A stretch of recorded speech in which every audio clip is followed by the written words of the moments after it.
राज्यात विधानसभा निवडणुकांमुळे निवडणूक आयोगाने आदर्श आचारसंहिता लागू केली आहे। याचाच भाग म्हणून भरारी पथकांची नेमणूक करण्यात आली असून संशयास्पद वाटणाऱ्या वाहनांची पोलिसांकडून झडती घेतली जात आहे। पुणे सातारा महामार्गावरील खेड शिवापूर टोल नाक्यावर आज सायंकाळच्या सुमारास एका वाहनामधून काही रक्कम नेण्यात येत असल्याची माहिती राजगड पोलिसांना मिळाली आणि मग भोरजवळ बड्या नेत्याशी संबंधित असलेल्या कारमध्ये मोठं घबाड सापडलंय।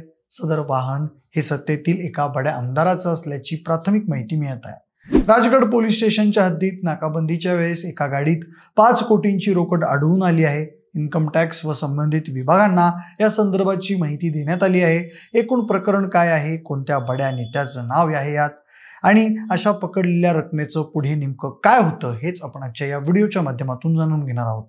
नमस्कार, मी प्रथमेश आणि तुम्हाला तर माहिती आपला विषय मंडळी, राज्यात पुढील महिन्यामध्ये विधानसभेच्या निवडणुका आहेत। निवडणुकांचा कार्यक्रम जाहीर झाल्या राज्यामध्ये आदर्श आचारसंहिता लागू झालेली आहे। आदर्श आचारसंहिता लागू झाल्यानंतर बेहिशेबी रक्कम आणि बेहिशेबी गिफ्ट सोबत बाळगता येत नाही। आचारसंहितेमध्ये काय करू नये, काय करावे याची यादीच निवडणूक आयोग सर्व पक्षीयांना देत असतं आणि ही आचारसंहिता सर्वांनी पाळावी म्हणून योग्य ते सर्व मार्ग ते अवलंबत असतात। निवडणूक आयोग इतकी काळजी घेत असून सुद्धा पुणे सातारा महामार्गावर एका इनोवा गाडीमध्ये पोलिसांना कारवाईमध्ये 5 कोटी रुपयांची रक्कम सापडली आहे। ही गाडी नलवडे नावाच्या एका व्यक्तीची आहे। या गाडीतून ही रक्कम सांगोल्याला नेण्यात येणार होती। तसेच या गाडीमध्ये 4 जण होते आणि याच्यातील एक जण संबंधित आमदाराचा नातेवाईक असल्याची माहिती समोर आली आहे। आता संबंधित घटनेविषयी मिळालेल्या माहितीनुसार खेड शिवापूर टोल नाक्यावर जप्त करण्यात आलेल्या गाडीमध्ये एकूण 4 व्यक्ती होत्या। या 4 व्यक्तींची नावं सागर पाटील, रफिक नदाफ, बाळासाहेब अजबे सांगोला, शशिकांत कोळी ड्रायव्हर असे या 4 जणांची नावं खेड शिवापूर पोलीस चौकीच्या स्टेशन डायरीमध्ये नोंद करण्यात आली आहेत। यातील रफिक नदाफ नावाच्या व्यक्तीने शहाजी बापू पाटील यांना गुवाहाटीला असताना फोन केला होता। त्यांच्याशी बोलताना शहाजी बापूंनी काय झाडी काय डोंगर असा उल्लेख केलेला होता। तर यातील सागर पाटील हा शहाजी बापूंचा नातेवाईक आहे। पण एकूणच या सगळ्या घटनेतील एक धक्कादायक बाब म्हणजे हे संबंधित आमदार म्हणून सध्या शहाजी बापू यांचं नाव घेतलं जात आहे। शिवसेना उद्धव ठाकरे गटाचे नेते संजय राऊत यांनी ट्विट करून मिंदे टोळीतील एका आमदाराच्या गाडीत खेड शिवापूर टोल नाक्याजवळ 15 कोटी सापडले। हे आमदार कोण, काय झाडी काय डोंगर? मिंदे यांनी निवडणुकीसाठी प्रत्येक उमेदवाराला 75 कोटी पाठवले। 15 कोटीचा हा पहिला हप्ता। काय बाप्पू, किती हे खोके असा खोचक सवाल संजय राऊत यांनी केला आहे। या आरोपांवर शहाजीबापू पाटील काय म्हणाले तर मी रोकड जप्त केल्याची बातमी टीव्हीला पाहिली। माझं यात कुठेही नाव आलेलं नाही। या गाडीशी माझा कोणताही संबंध नाही। त्या तालुक्यात माझे हजारो कार्यकर्ते आहेत, पण ती गाडी कोणाची याबद्दल मला काहीही कल्पना नाही। मी काल दिवसभर खेड्यापाड्यात फिरत लोकांशी संपर्क साधत होतो। रात्री 10 वाजता मला ही बातमी टीव्हीवर दिसली। तसेच संजय राऊतांची सत्ता गेल्यापासून त्यांना झोपताना झाडं आणि उठताना डोंगर दिसत आहेत।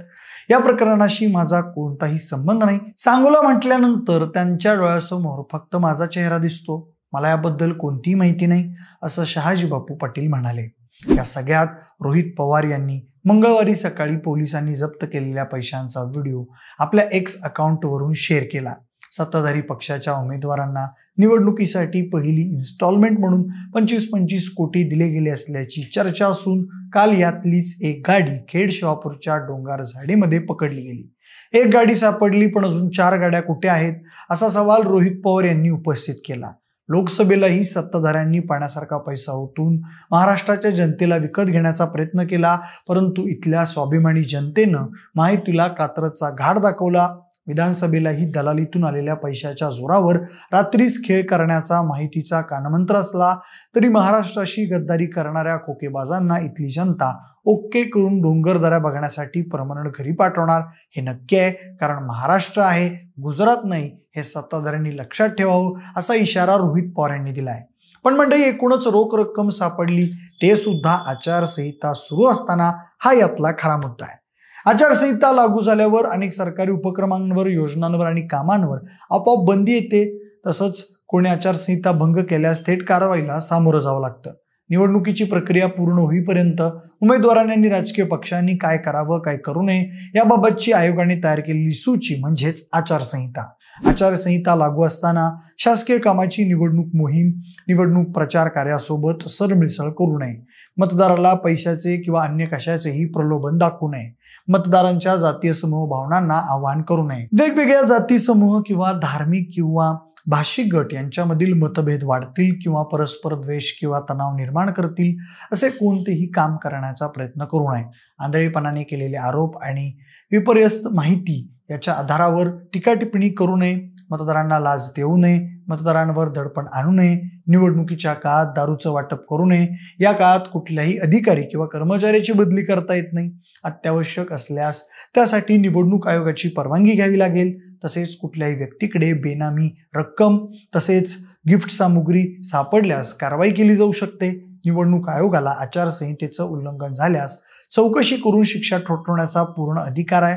अनेकदा राजकीय पक्ष आणि उमेदवार आचारसंहितेच्या अटी गांभीर्याने घेत नाहीत, हेच या घटनेवरून आपण म्हणू शकतो. आदर्श आचारसंहितेचा भाग म्हणून निवडणूक आयोगाकडून police, railway, airport, income tax department आणि इतर सर्व संबंधित प्रशासकीय अधिकाऱ्यांना या रोख रकमेवरती रोख रक्कम एका ठिकाणावरून दुसऱ्या ठिकाणी नेण्यावरती तसेच दारू, ज्वेलरी, ड्रग्ज आणि गिफ्ट याच्यावरती करडी नजर ठेवण्याचे आदेश दिलेले असतात.